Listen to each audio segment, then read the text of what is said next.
Lovely viewers, thank you for tuning in. Today with us is security analyst Samira Gate, and we are going to discuss a raft of issues, mainly centering on the ATMIS drawdown. Samira, thank you for granting us the opportunity to have an interview with you. Glad to have you on board. Thank you. Just to commence with, what's your assessment on the ATMIS drawdown? The assessment in terms of General assessment of the ATMIS. the drawdown or the ATMIS mission itself? No, the drawdown. The drawdown, I mean, it's timely. I would say it's timely. The mission is 16 years old today. It's very difficult to gauge it according to other missions, because usually they're UN missions. This is the first, AU mission that's drawing down in our region. You of course had something in Sudan that was similar, that was kind of ugly at the end. So I would say smooth when you compare it to the AU mission that was drawing down in Sudan. But there's challenges, of course, with all drawdowns. There's always challenges. There was a reason that ATMIS at that time AMISOM came into Somalia. Have those issues been resolved? Are the Somali security forces capacitated? Does the threat that they came into the country to eliminate still exist? There's a number of questions to be asked. So when you look at it from that point of view, it's a mixed review. So I would say, my assessment is that it's timely. Their continued existence is not tenable for Somalia. Continued existence of this AU mission is not tenable, and for that reason I support any drawdown effects. But the second aspect of it is, are the security forces capacitated? Are they ready to take on their responsibilities? Is the threat diminished to a level that we will not require them or will not regret some of the steps that are being taken? I don't think we can say that. So the jury is still out on those aspects. Can Somalia take care of its own security needs?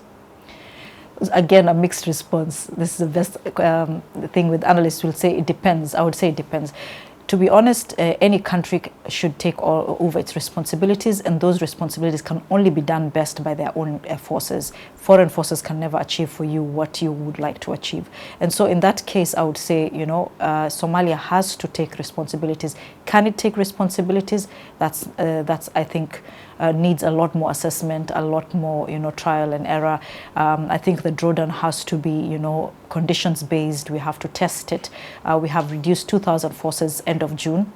We have yet to feel the impact of the loss of those 2,000 forces. I would say we haven't felt a great change in the security posture or the security situation since 2000 left ATMIS. There's a projected drawdown of 3,000 at the end of September.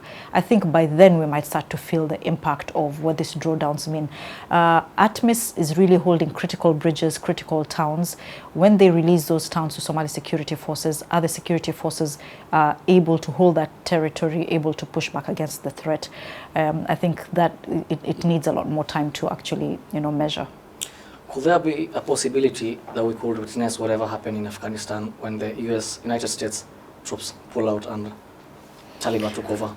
I don't believe we have the same scenario in Somalia. One, because I don't think we have the investment that was put in the Afghani forces invested in the Somali security forces. For one, you will not see a similar effect. You will not see that in Somalia. Second thing is that the Taliban was different. Taliban and Al-Shabaab cannot be compared. And for those reasons, I don't think we'll have the similar situation. What I know is that we have a security... What do you mean? What do you mean when you say we cannot compare them? Taliban, the Taliban is not comparable to Al-Shabaab. The Taliban was hosting, Al-Qaeda. And from that, in that sense, you can get they were part of the community. They were hosting a foreign initiative, and so for them it was easier for them to take over their responsibilities, and they were governing in areas before that. But Al-Shabaab is, as far as I'm concerned, an Al-Qaeda affiliate, an external agenda that is within Somalis. And so for that reason, it's not going to be the same. Somalis have a national architecture, a security architecture that lies with the communities, with the clans. And for those reasons, you will not see a similar, pull out. The opinions people have of the Somali security forces vis-a-vis what they have of their own community forces are sometimes very similar.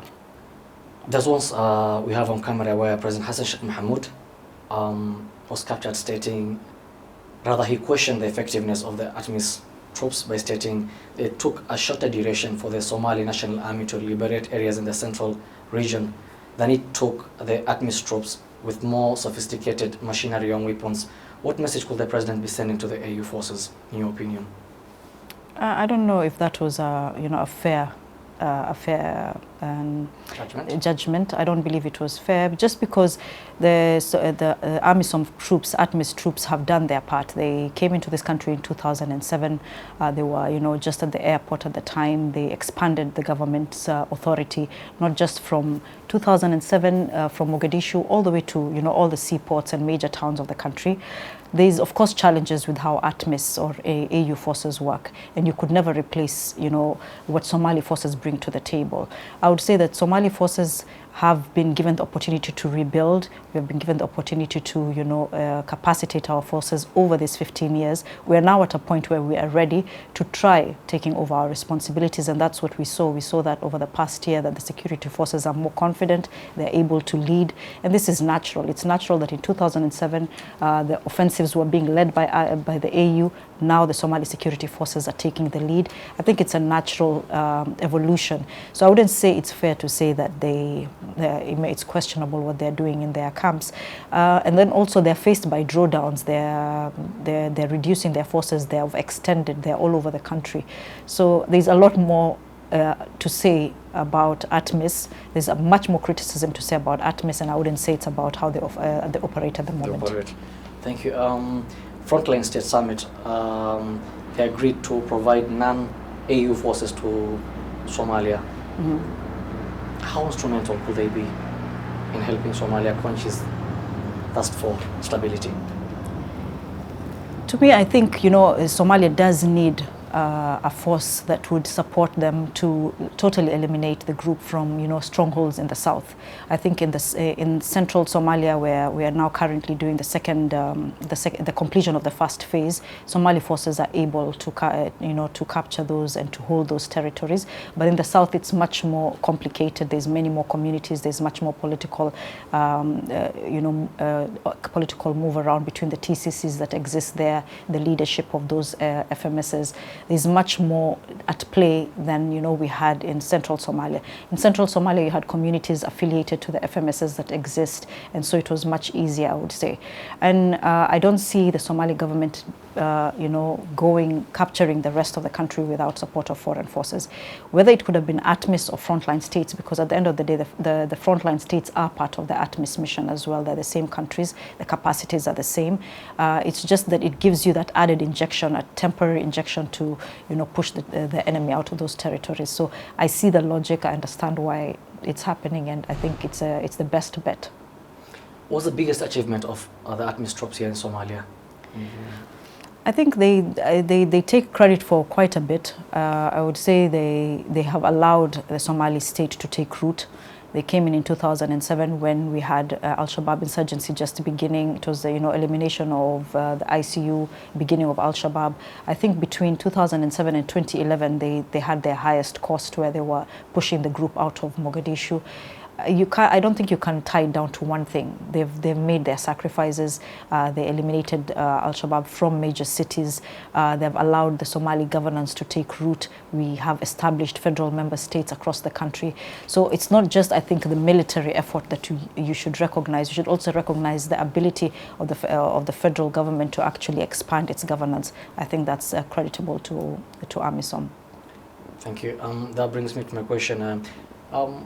How detrimental do you think the internal wrangles, that is conflicts, inter-clan conflicts rather, and interstate conflicts, being in bogging down the efficacy of the ATMIS troops here in Somalia? I don't know if it bothers ATMIS troops as much. They're conventional forces. They have clear objectives. They develop their concept of operations. They take over territories. I think the challenge they have is that they don't have political officers or political leadership that goes with them to the front lines and assists them to understand the conflicts or the dynamics at the local level. And that's where the Somali National Army or the Somali leadership comes in. And that's why the operations that ATMIS conducts should be in partnership with the Somali forces. I don't know if they need a political understanding. They need clear objectives, and they have that. What's your opinion on the second phase of operation? Which is the Black Lion one. Black Lion. The first phase is already done. In your own opinion, how will you gauge it? And what are the probabilities of the second phase as a Black Lion being a success in liberating Al-Shabaab out of its stronghold as the southern bastions and Jubaland states? You know, the first phase, I think, has taken longer than it should have. We had some delays, some setbacks that have caused it to delay to this extent. I think it's excellent that the president has now, gone to do some reb to lead in the completion of this first phase. The first phase has shown that Somali forces are able to not only, take over territory, but hold territory. There's been challenges of push, back and forth every now and then where they capture a town and Al-Shabaab threatens their hold of the town. It shows that the Somali forces are now before Al-Shabaab used to look at as ATMIS as the real threat to their existence, but now they're starting to see that Somali forces are capacitated, are different. So I think there's lessons both for Al-Shabaab and for the government in that sense that the government is capable and able. My only challenge is that when you capture territory, you need to hold it for a good period of time. You need to offer an alternative. You need to offer stabilization efforts, and that hasn't really gotten to the communities. Has not changed the life for a community member has not changed greatly under Al-Shabaab and under government. Just because we haven't had local governance taken there, we've not had stabilization. Schools, hospitals, expanding of government services to those areas, and I would say if you're going to move on to the second phase, do not forget about the first phase. Do not forget about strengthening the governance in those areas. Do not forget about extending governance service, because what would happen is that people get disenchanted after you've liberated them. They don't have Al-Shabaab leadership over them anymore. They don't see an alternative leadership, or they don't see an alternative governance. They don't see service delivery. The crimes in those towns are not solved in the way they used to be solved. I think if you don't offer that alternative, there's a risk that you might reverse all that you gained. Thank you, Samira. That brings us an end to our coverage. Glad to have you on board. Stay put for more stories in our subsequent bulletins.